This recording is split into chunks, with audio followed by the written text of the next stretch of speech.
এই বাটারগুলো ফেস প্যাকটা নাকি ইউজ করে স্কিন একেবারে বাটার মতো হয়ে গিয়েছে। তোমরা চাইলে আমাদের রিভিউগুলো চেক করতে পারো, অসংখ্য রিভিউ আছে এরকম।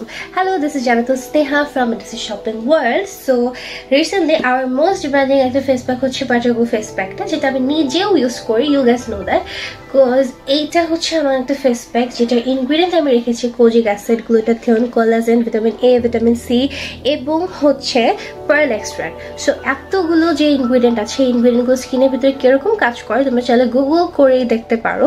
বাট এটা কিন্তু স্কিন ব্রাইটেনিং করা, হোয়াইটেনিং করা, ডিপ ক্লেন্সিং করা, স্কিনটাকে গ্লো একটা ইফেক্ট দেওয়া, স্কিনটাকে সফট করা, স্কিনের ভিতরে একটা ন্যাচারাল ইফেক্ট আনা, A to Z সব কিছু জন্য হেল্প করে। So this one will be available at আমার পেজ। তোমরা যারা চাচ্ছ জাস্ট একটা ফেস প্যাক ইউজ করে স্কিনটাকে স্মুথ করতে, তার জন্য সব থেকে বেস্ট একটা ফেস প্যাক। এটা কিন্তু অন্যান্য ফেস প্যাকের থেকে একটু ভিন্ন আছে, কারণ এটা face pack plus massage cream. So যখন এটা তোমরা তুলে ফেলবে দ্যাট টাইম অবশ্যই 4 থেকে 5 মিনিট মাসাজ করবে, দেখবে স্কিনটা ক্লিন করার পর ইনস্ট্যান্ট একটা ন্যাচারাল গ্লো দিচ্ছে। সো এটা অ্যাভেলেবল আছে, যারা পারচেস করবে কাইন্ডলি স্ক্রিনশট দিন বক্স করে ফেলো আমাদের পেজে এখনই, কারণ অফার প্রাইস চলছে।